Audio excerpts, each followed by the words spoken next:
Chapter pun masih dilanjutkan dengan kedatangan si Jahyuk beserta si gadis pirang boyong Cho, yang mana membuat si kroco rambut panjang yang tadinya angkuh pun langsung terdiam saat tahu kalau Shinhwa lah yang membawa Jiu ke akademi. Di sini si Suchon pun ingin memastikan kebenaran hal tersebut dan ia juga meledek kalau Shinhwa sangat tidak becus dalam mendidik sikap perwakilannya. Lalu mendengar kalau si Poni Suchon tengah merendahkan Shinhwa, si Jahyuk pun langsung meradang. Namun si Suchon dengan entengnya malah mengatakan kalau respon dari si Jahyuk terlalu berlebihan, sebab perwakilan dari Shinhwa duluan lah yang seenaknya mencampuri urusan internal Baekdu. Jiu pun tentu berusaha menyanggah hal tersebut, apalagi yang dilakukan si Suchon tadi jelas-jelas adalah pembulian. Tapi dengan entengnya lagi si Suchon mengatakan jika ia tidak mungkin melakukan hal serendah itu. Dan si Suchon juga meminta kepada si Jongsu untuk membenarkan perkataannya.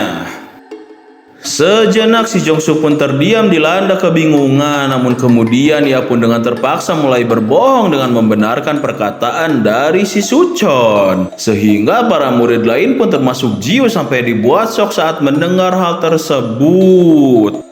Dan di sini si Suchon juga berkata kalau ia memang tidak bermaksud untuk menyinggung Shinhwa, tapi kenyataannya Jiu sendirilah yang telah mencari gara-gara duluan dengan mencampuri urusan mereka. Terlihat sembari bergumam, si Jahyuk pun tidak serta-merta mempercayai perkataannya dan ia yakin jika si Jongsu terpaksa berbohong karena tidak punya pilihan lain. Di samping itu, saat melihat si Suchon terus memaksa si Jongsu untuk berbohong lagi, Jiu pun jelas mulai emosi dan ia bertanya apakah Suchon sangat senang membuli Weken lemah hanya karena ia berada di organisasi yang kuat. Mendengar hal tersebut, sontak Suchon pun makin tidak senang dengan apa yang Jiu ucapkan. Namun berdasarkan yang Jiu tahu kalau sejatinya organisasi kuat haruslah membimbing para Weken independen agar memiliki kesempatan hidup yang layak. Dan juga Jiu dengan tegas berkata kembali apa gunanya berada di organisasi kuat jika digunakan hanya untuk menindas kaum yang lemah. Keheningan pun terjadi setelah Jiu meluapkan semua kegelisahannya, tapi tiba-tiba si Suchon yang emosinya sudah tak terbendung itu pun akan langsung menyerang ke arah Jiu. Tapi seketika itu juga dengan kerennya si kacamata Jahyuk langsung menghadang aksi dari si Suchon dan ia berkata kalau Jiu adalah bagian dari Shinhwa sehingga si Suchon jangan pernah berani untuk menyentuhnya. Sekarang ketegangan pun terjadi di antara si Suchon dan si Jahyuk, namun untungnya sang instruktur Jang datang untuk menghentikan pertikaian mereka. Ya, berkat kedatangan dari sang instruktur, si Suchon pun beserta kroconya langsung pergi dan beliau juga meminta si Jahyuk untuk kembali ke asramanya. Akan tetapi sang instruktur tidak berkomentar saat melihat si Jongsu yang tengah babak belur dan malah ia juga meminta mereka semua untuk bubar, serta sebelum pergi beliau juga mengingatkan agar mereka tidak lupa untuk melatih meditasinya. Ya, sebenarnya instruktur Gi Wook-jang menyaksikan saat Jiu dengan penuh keteguhan hati membela si Jongsu. Serta di sini beliau juga masih kepikiran tentang perkataan yang dilontarkan oleh Jiu yang mana membuatnya langsung termenung karena Jiu yang seorang independen saja bisa bersikap dan memiliki prinsip yang lebih baik daripada mereka semua. Tak lama berselang, instruktur Jang pun tak sengaja bertemu dengan In Hyuk beserta Song Ha dan kini sembari berjalan mereka bertiga pun mengobrol tentang agenda pertarungan di mana murid independen harus dipaksa sparring melawan murid terafiliasi. Park Song Ha pun di sini mengatakan kalau hampir semua guru berdalih jika agenda tersebut dimaksudkan untuk memberi mereka semua pengalaman. Tapi ia yakin kalau niat aslinya itu hanya semata-mata ingin menunjukkan perbedaan kasta di antara kedua belah pihak. Serta kemudian In Hyuk mengganti topik di mana ia menanyakan kebenaran tentang Gi Wook-jang yang mengajar fast control di kelasnya meski banyak guru yang menentang. Yang mana hal itu juga dijadikan ledekan oleh In Hyuk karena sikap keras kepala tersebut, maka tidak heran kalau Gi Wook-jang selalu dikucilkan di organisasinya sendiri. Ya, tentu saja Gi Wook-jang pun langsung kesal dan ia menganggap kalau In Hyuk beserta Song Ha sangat nganggur karena sedari tadi terus mengintili dirinya. Namun memang itulah kenyataannya sehingga In Hyuk berniat untuk mengisi waktu luangnya dengan membantu Gi Wook-jang mengajar di kelas. Di sini Gi Wook-jang pun terdiam setelah mendengar pernyataan yang ia anggap konyol tersebut, tapi ia pun dengan terpaksa memperbolehkan dengan syarat kalau In Hyuk dan Song Ha tidak boleh mengacau di kelasnya.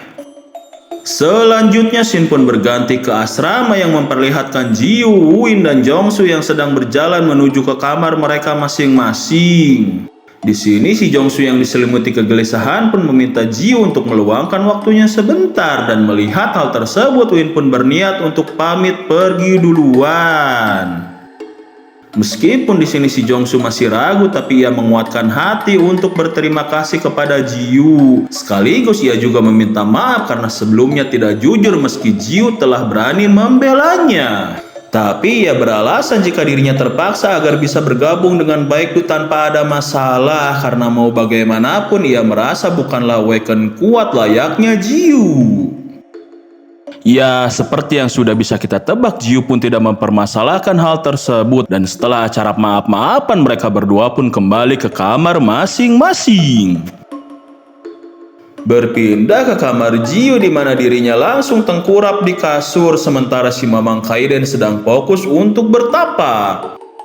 Ji Woo di sini langsung curhat ke si Mamang Kaiden tentang sulitnya menjalani kehidupan sebagai Waken, dan si Mamang pun dengan ketus menimpali kalau hal itu memanglah tidak mudah. Namun terlepas dari itu semua, Ji Woo merasa bahagia karena ia tidak harus hidup dalam kesendirian lagi, dan sekaligus juga senyuman hangat dari Ji Woo itu menutup chapter yang sekarang.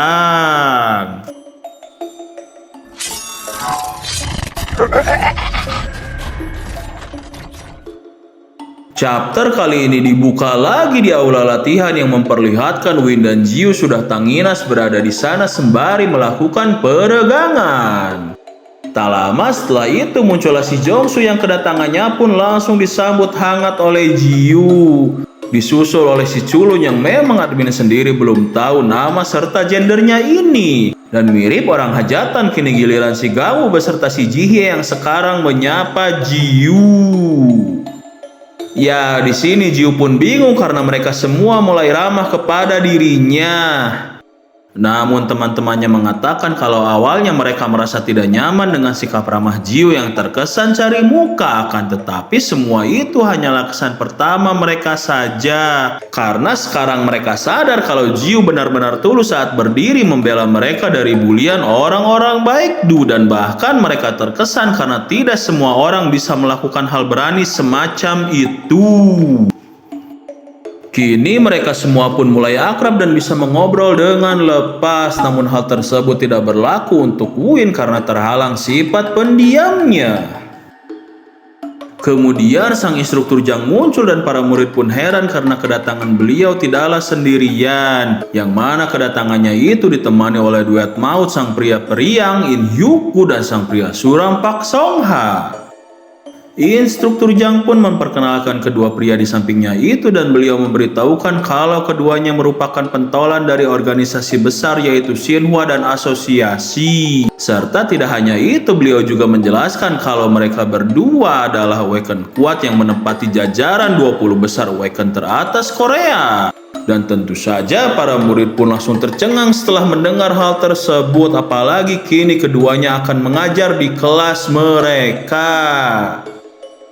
Tapi di sini In Hyuk dengan rendah hati meminta para murid agar tidak terlalu heboh karena mereka sendiri juga sebenarnya telah diajari oleh orang yang sama hebatnya. Dan tentu para murid malah semakin heboh karena baru tahu jika instruktur Jang sendiri termasuk ke dalam jajaran 20 besar Waken teratas Korea.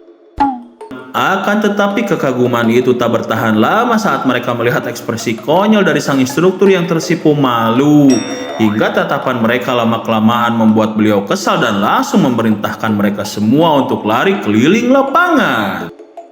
Ya, karena mungkin autornya bosan dengan adegan lari, maka scene pun tahu-tahu sudah berganti memperlihatkan para murid yang sudah ngos-ngosan. Ditambah tiba-tiba juga Pak Song Ha menyuruh mereka semua untuk melakukan gerakan handstand. Di sini Songha menjelaskan jika tujuan dari gerakan tersebut untuk meningkatkan kemampuan fisik sekaligus keseimbangan dan konsentrasi mereka. Meski demikian, namun para murid justru memperlihatkan ekspresi yang enggan dan hal itu membuat Songha harus mengeluarkan tatapan dingin untuk memaksa para murid.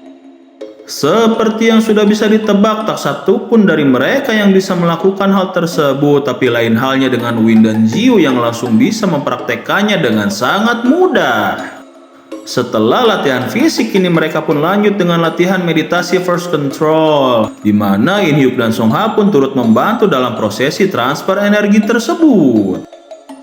Kemudian kini scene berpindah ke ruang guru yang memperlihatkan para instruktur sedang mempersoalkan keterlibatan In Hyuk dan Songha dalam mengajar. Yang mana mereka kesal sebab sebelumnya keduanya telah menolak mentah-mentah tawaran dari akademi untuk menjadi instruktur bagi para murid terafiliasi. Di sini si teteh seksi berambut pirang pun menyinggung kalau Gi Wook-jang lah yang menjadi penyebabnya, mengingat Gi Wook-jang memiliki kedekatan dengan In Hyuk dan Songha di masa lalu. Di sisi lain, instruktur yang tampangnya lebih suram dari Pak Songha pun mulai merasa heran karena pada dasarnya apa yang dilakukan In Hyuk dan Songha sama sekali tidak memberi keuntungan untuk masing-masing organisasi mereka. Dan parahnya di sini si teteh instruktur pirang menganggap jika apa yang keduanya lakukan seolah-olah sedang meremehkan mereka semua. Scene pun kemudian berpindah kembali ke sisi lain akademi di mana si Ja Hyuk Lee bersama si gadis pirang Boyong Choi sedang berjalan menyusuri koridor. Karena lokasi mereka dekat dengan aula pelatihan murid independen, maka si Boyong Choi pun mengajak si Ja Hyuk untuk melihat mereka. Meskipun si Ja Hyuk heran dengan permintaannya, tapi si gadis Boyong Choi merasa khawatir jika mereka semua dibully lagi oleh orang-orang dari Baekdu. Akan tetapi saat si Ja Hyuk mengiyakan permintaan tersebut, secara kebetulan mereka pun bertemu dengan orang-orang yang sedang mereka omongkan. Tanpa basa-basi, si gadis Boyong Choi pun langsung menghampiri mereka dan ia menuduh kalau pasti mereka ingin kembali membuli para murid independen. Lalu dengan muka kesal dan menjengkelkan, si Poni Suchon pun menyuruh si Boyong Choi untuk enyah dan tidak perlu mengurusi urusan mereka.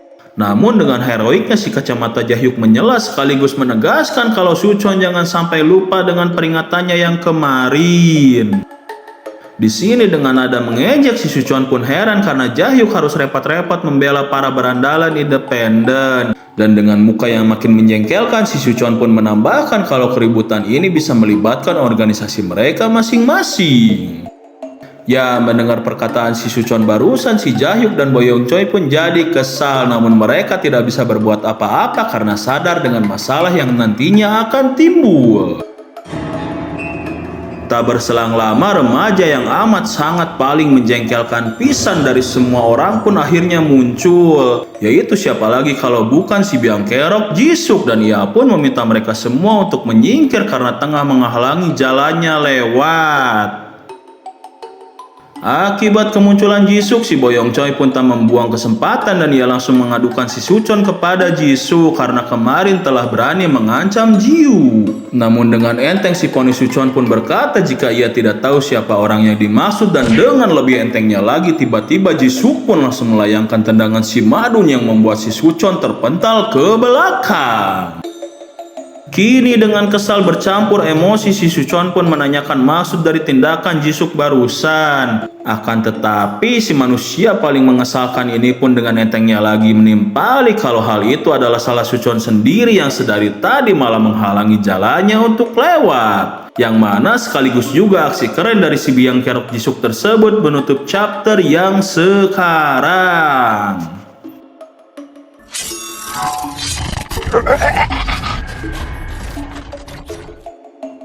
Chapter dibuka dengan flashback yang memperlihatkan kemunculan Jisukyu di rapat pertemuan eksekutif grup Shinhwa untuk pertama kalinya. Dinarasikan kalau orang-orang sangat menaruh harapan kepada Jisuk sebagai masa depan Shinhwa, meskipun bakatnya itu tidak semenonjol kakaknya Jeongyu, namun kemampuan Jisuk sudah mampu untuk mengungguli setiap anak di usianya. Semua orang pun tahu kalau keluarga Yu merupakan keluarga yang piawai dan hebat, tapi berbeda dengan Jisuk di mana mereka menganggap kalau ia hanyalah berandalan yang akan menghajar siapapun yang berani menyinggung dirinya. Kemudian scene berpindah ke masa sekarang di mana si Jahyuk merasa dejavu dengan kejadian yang ada di depan matanya itu, dan kini ia bersama si Boyong Choi merasa senang karena sifat temperamen dari Jisuk ternyata bisa berguna di saat yang tepat, meskipun sangat disayangkan juga karena Jisuk tidak mengeluarkan jurus andalannya yaitu dengkulan maut.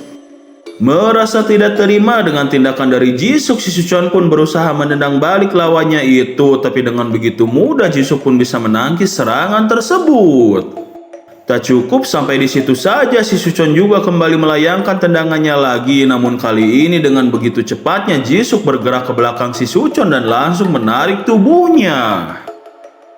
Ya, akhirnya jurus dengkulan maut pun dikeluarkan yang tepat menyasar ke tulang rusuk si Suchon. Dan tentu tidak hanya sekali, dengkulan mautnya pun kini menyasar ke arah punggung si Suchon juga.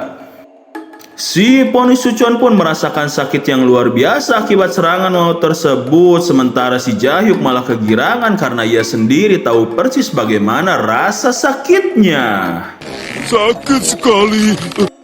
Di sisi lain, sang pemilik jurus berkata kalau kelakuan si Suchon lah yang telah memaksa dirinya untuk mengeluarkan jurus maut, serta dengan pedenya ia namai sendiri sebagai Knee of Reckoning atau dengkulan pembalasan. Dan tentu si Jahyuk bersama si Boyong Choi yang mendengar pun tidak habis pikir betapa katronya nama tersebut.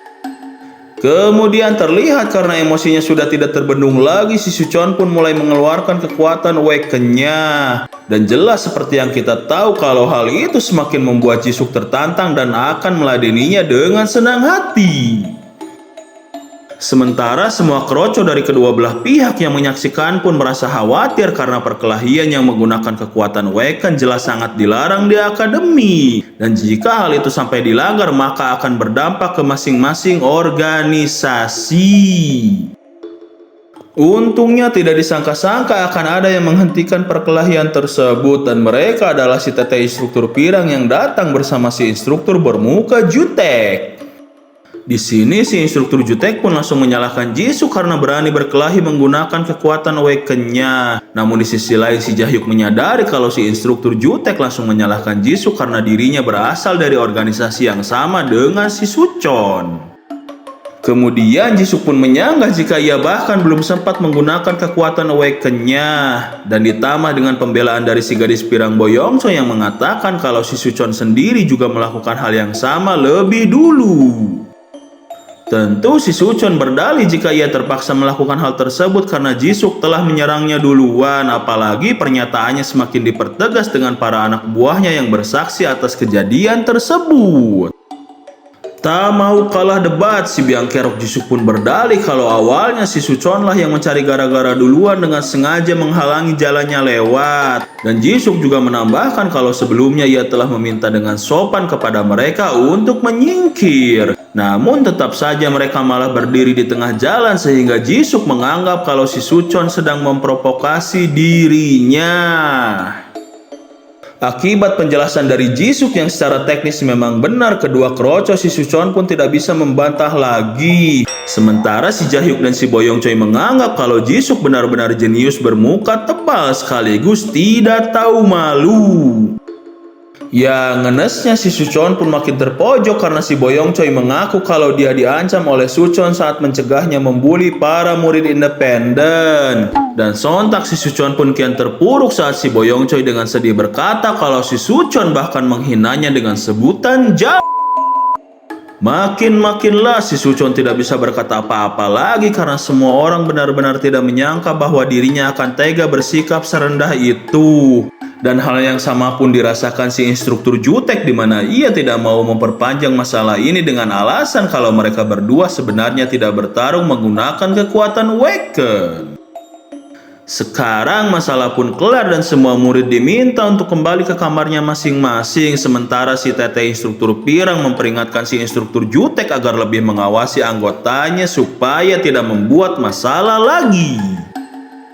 Kemudian scene pun berpindah ke sore hari di mana para murid independen sedang mengeluh akibat pelatihan fisik intens yang diajarkan oleh In Hyuk dan juga Song Ha. Sementara Jiu malah teringat dengan perkataan si In Hyuk yang mengabari tentang kondisi para kucing peliharaannya, dan tanpa sadar ia pun berkata jika ia benar-benar merindukannya. Di sini si Jihye pun penasaran dengan siapa yang dimaksud oleh Jiu, dan lalu Jiu menimpali kalau yang ia rindukan sebenarnya adalah kucing peliharaannya. Yang mana semua orang pun penasaran dan malah kini mereka pun mengobrolkan tentang kucing-kucing tersebut. Di saat Jiu mengatakan kalau kucing-kucingnya sangat lucu dan menggemaskan, si Culun pun menyayangkan karena ia tidak bisa melihat foto-foto mereka akibat handphone dilarang di akademi. Namun tiba-tiba Win langsung menimpali kalau sebenarnya Jiu membawa salah satu kucingnya ke akademi, dan sontak semua orang pun benar-benar kegirangan karena ingin sekali melihat seberapa menggemaskannya kucing peliharaan Jiu. Akan tetapi saat mereka semua tiba di kamar, ekspresi mereka pun langsung berubah 180 derajat. Yang mana hal tersebut diakibatkan oleh rasa kecewa karena ternyata kucing menggemaskan yang dimaksud oleh Jiu pun malah terlihat lebih mirip seperti sosok bos gangster yang sedang menghisap tembakau daun kawu. Dan sekaligus juga pemandangan tidak enak dipandang itu pun menutup chapter yang sekarang.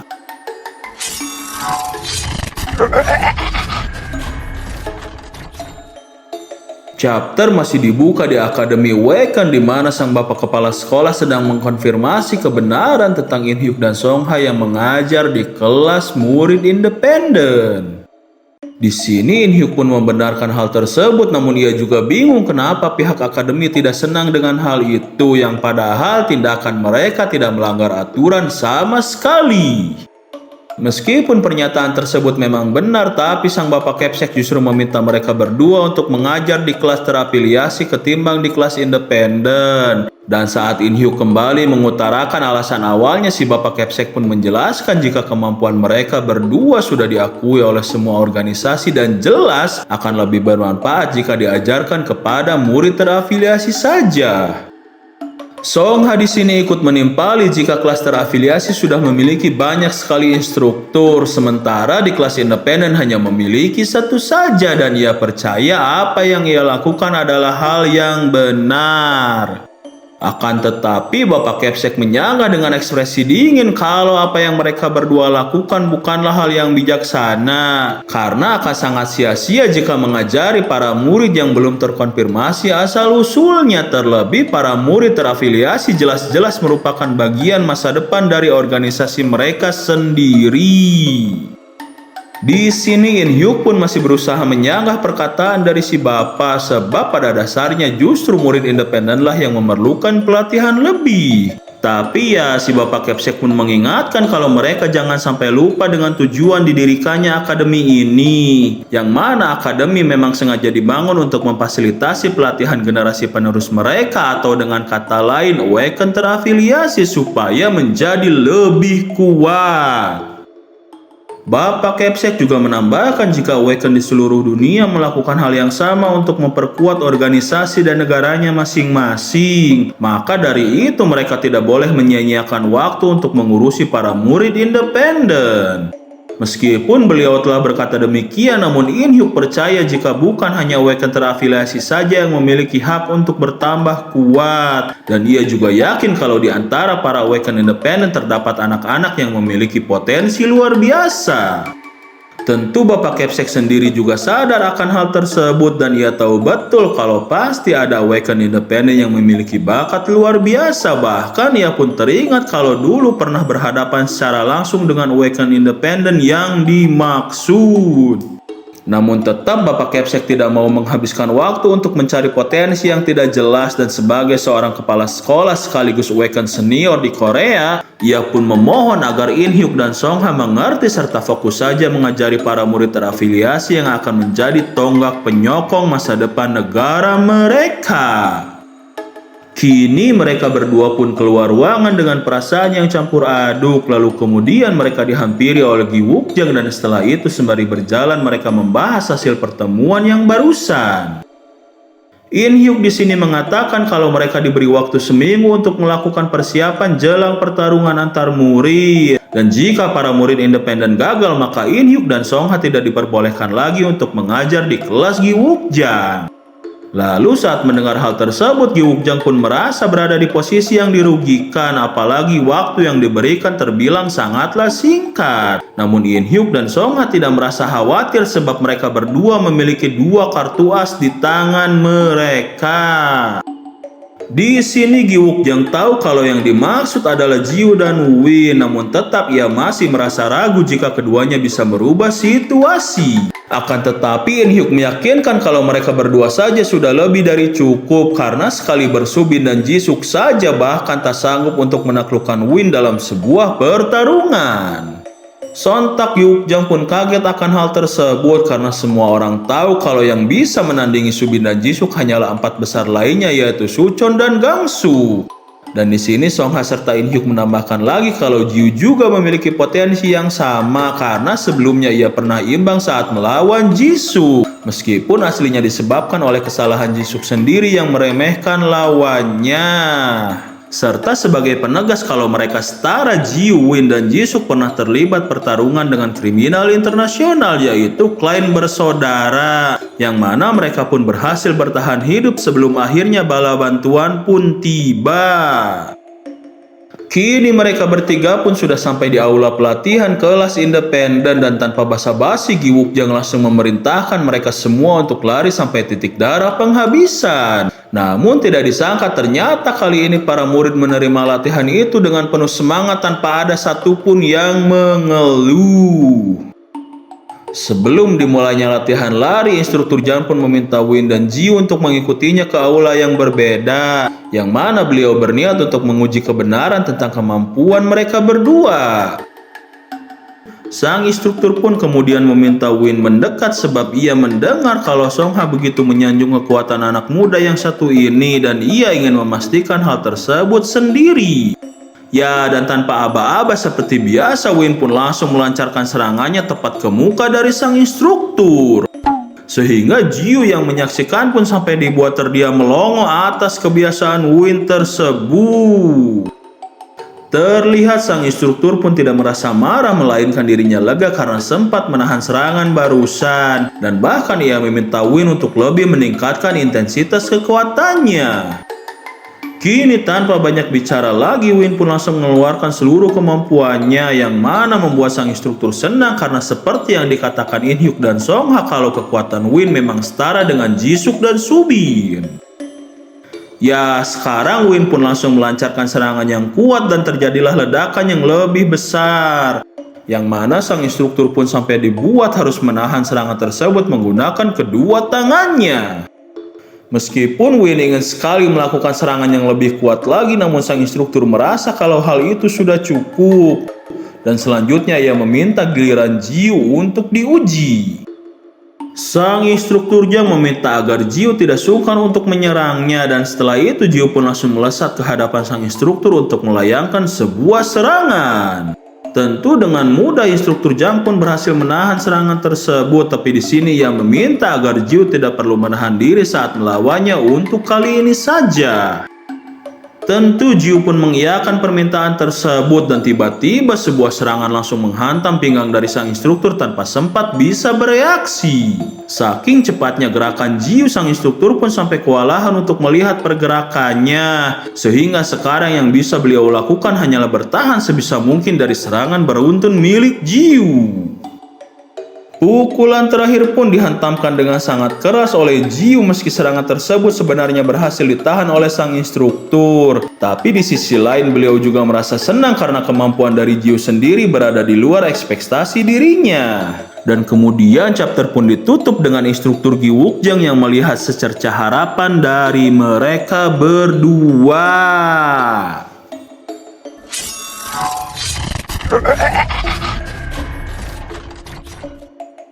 Chapter pun masih dilanjutkan di mana para murid independen berteriak kaget saat mendapat kabar kalau mereka akan melakoni tes wajib melawan kelas terafiliasi.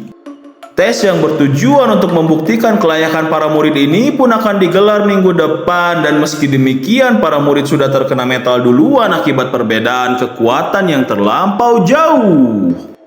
Di sini juga sang instruktur Jang menjelaskan jika beliau tidak bisa menolak hal tersebut, apalagi pihak akademi beralasan jika mereka ingin melihat potensi yang dimiliki semua murid. Sehingga yang bisa mereka lakukan saat ini hanyalah berusaha sebaik mungkin. Ya, karena mereka hanya punya waktu tersisa 6 hari saja, maka sang instruktur pun akan meningkatkan intensitas latihannya. Dan tentu dari semua murid hanya Jiu dan Win lah yang merespon dengan penuh semangat. Kini seperti biasa latihan pun dimulai dengan lari keliling lapangan, namun kali ini bukan hanya itu saja, melainkan mereka juga mendapatkan pengajaran yang beragam berkat adanya duet maut In Hyuku dan juga Park Song Ha. Kemudian scene pun berganti ke sore hari di saat latihan telah usai, yang mana memperlihatkan wajah letih, lemah, lesu, kurang darah, kurang gairah, dan kurang semangat hidup yang terpancar dari wajah para murid independen. Hampir semua murid mengeluh tentang gilanya latihan yang mereka lakukan, terkecuali tentu saja untuk Win dan Jiu yang masih tetap anteng ngegares makanan mereka. Tapi yang lebih parah, para murid justru makin terpuruk karena yang akan mereka hadapi nanti adalah kumpulan murid berbakat dari generasi mereka, dan sudah pasti para murid tersebut tidak akan memberi belas kasihan saat di pertarungan nanti. Di sini karena Jiu dan Win masih saja anteng ngunyah, si gadis pirang Jihye pun mulai penasaran mengenai pendapat mereka. Namun tidak disangka jika sebenarnya Jiu sendiri juga merasa gugup, hanya saja cara bicaranya itu seperti orang yang sangat cuek. Sehingga para murid pun malah heran dengan tidak sinkronnya antara omongan dan sikap Jiu tersebut. Di sini si Jongsu pun menganggap kalau Jiu sama sekali tidak mengerti tentang seberapa kuatnya mereka. Sampai-sampai ia pun harus menjelaskan kalau murid-murid tersebut telah mendapat pelatihan eksklusif sedari kecil. Dan juga mereka yang ada di akademi ini merupakan murid elit terbaik dari seluruh penjuru negeri. Kemudian Jiu pun menimpali kalau ia sendiri tentu cemas dan takut, akan tetapi rasa takut tersebut tidaklah sebanding dengan apa yang Jiu rasakan dulu di saat orang-orang memandang dirinya aneh hanya karena berbeda dari manusia lainnya. Namun sekarang ia memiliki tempat untuk bisa diterima dan juga memiliki teman-teman yang terus mendukungnya. Sehingga hal itu pun membuat Jiu lebih yakin untuk bisa menghadapi semua tesnya.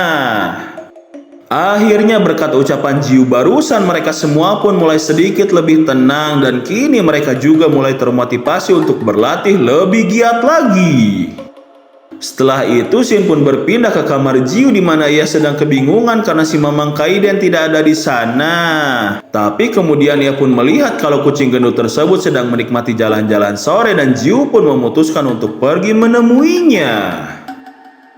Sekarang mereka berdua pun jalan-jalan sore bersama sembari mengobrol panjang lebar. Hingga akhirnya mereka tanpa sengaja berpapasan dengan gadis yang berpenampilan serba belang. Yang mana si gadis juga ternyata sedang jalan-jalan sore ditemani anjing peliharaannya yang lucu.